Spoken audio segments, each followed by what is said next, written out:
from San Diego, California. My name is Kurt Vogt, and this is my Blackjack Zero. From the beginning, I wanted a top, not because of rain, but because of the intense heat we have here.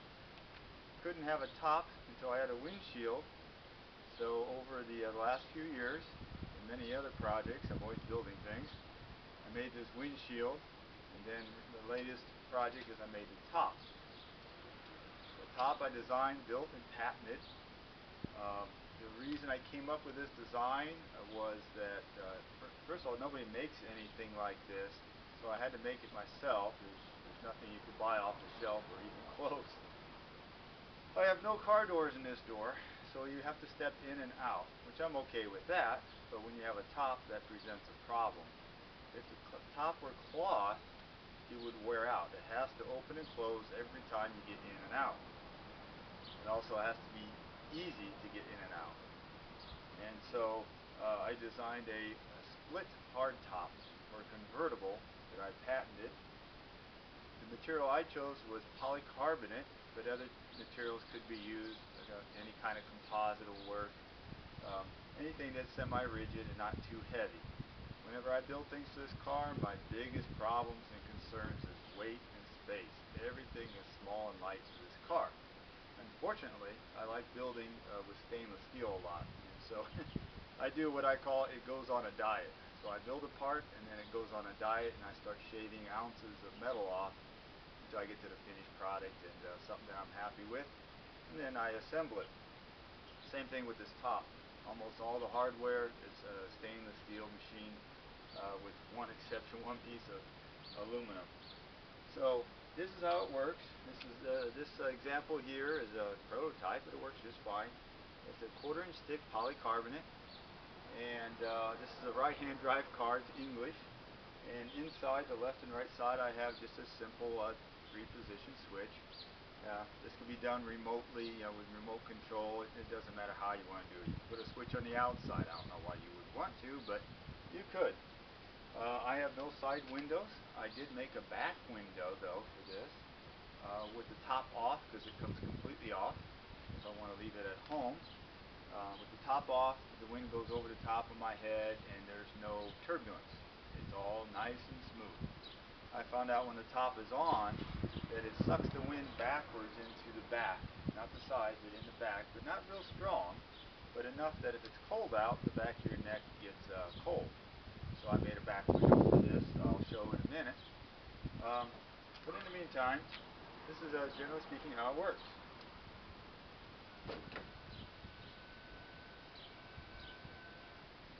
So electrically actuated, and then you step in, and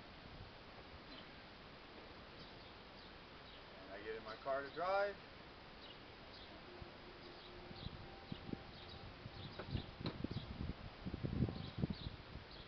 It locks. I'm ready to go.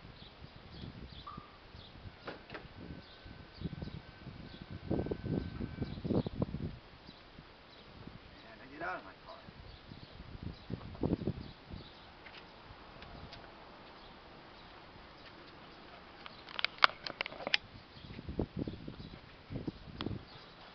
To show you a little bit of the mechanisms involved, the only requirement for this patent is that you have to have a permanent windshield, which I made, and you have to have roll bars, which many small sports cars have them already.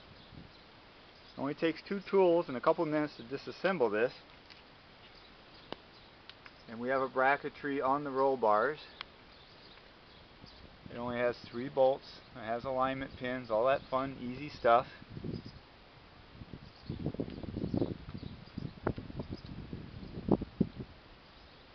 And the actuators are actually mounted near the floor between the seat belts. Right there. Can't really see them that much. See if I can get the seat belt out of the way. There they are. Left and right actuator. It's right one's in the open position, left one's in the closed position. Very simple 3-inch linear actuators. 12 volt, very common, very cheap. All this hardware, all stainless steel. Nothing's even painted. That's the nice thing about stainless steel. I may paint it someday. The center support is rather large, so it's aluminum. It would be too heavy and stainless. And it's chromed. So this piece here has an arch. And although this is a very small car, with a very small roof, I have no problems with headroom because of the bumps I've created. They're exactly where your head is. So even though I'm 5'10", I have, I think, 1.5 inches headroom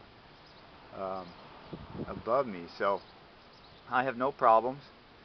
Of course, a lot of that depends on your actual seats and how close you sit to the floor. These little cars are like that. And then in here we have my 3-position switch, just up, down, center is off. It has limit switches on it, so it's going to stop by itself. You can stop it halfway position if you wanted. And just to give you an idea how it all actuates here, let's see if we can get a good picture of this. So with one switch, it opens and closes, locks and unlocks. Boy, I don't know if you can see that well. Everything's done to the inner hinge. And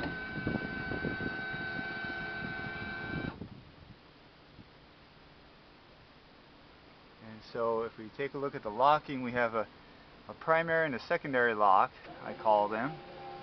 And the primary lock over center locks, just like aircraft landing gear. So there's my primary lock. It's over center. And we have cams and all kinds of adjustments. Everything can be adjusted. And then here's the outer lock, which actually hooks underneath the windshield frame.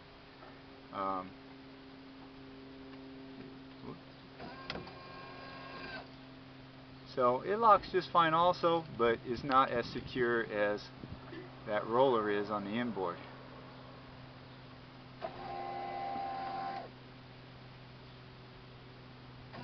Now one thing about polycarbonate, it has some flex to it. If it were carbon fiber, it'd be much more rigid. I like the polycarbonate because my car is so small that if I had a solid surface, it would seem like, claustrophobic or small on the inside. So essentially the whole roof is a sunroof. But this is a medium shade of tint gray, and it's a very good material. They make bulletproof glass out of it. It's very, very strong. It will scratch though. Polycarbonate is a type of a plastic.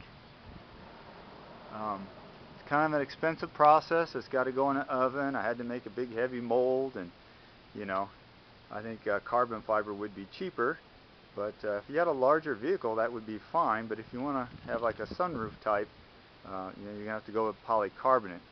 I have no frame to this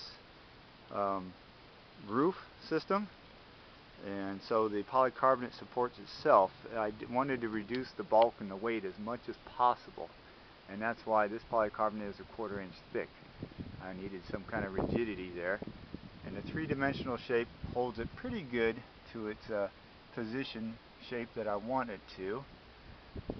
And so we have an alignment pin, alignment hole, and we have tabs, we have locks. And I work on airplane, so airplanes, your locking mechanisms, over center lock. So I could disconnect the actuator right now and drive down the road, it'll stay locked.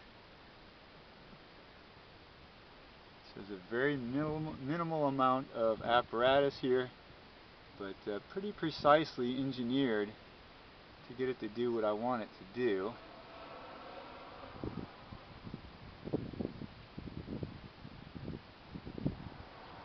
Hopefully this is coming out well enough so you can see the outboard hinge. It has a spring that's adjustable, and it just follows what the inboard hinge drives with the actuator.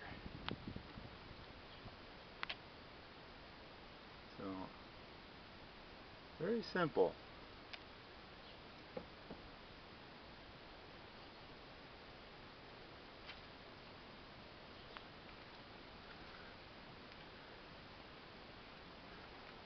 You can make the outside shape any shape you want. Just depends on your mold. I have no side windows, and I don't plan on making any side windows. Once again, I'm in Southern California, so that's pretty much a non-issue. I get maybe 4 inches of rain a year.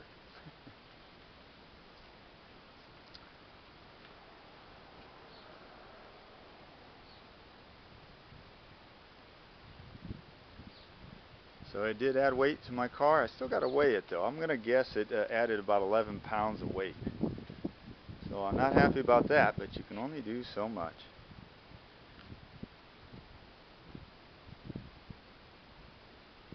But this is proof that with a lot of work and effort, you can design something that's very easy to operate. So I thought, well, this is something that would work on Porsches or anything, as long as it's got a windshield and a roll bar. You could put it on a Porsche, a Toyota, a Honda, any little sports car. So I took the time to patent it.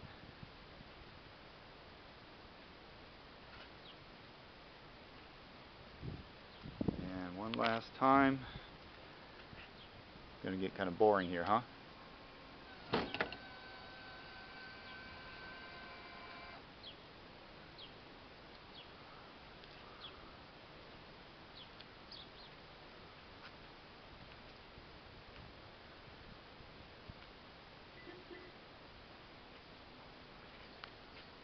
Okay, that's the excitement. It's all over.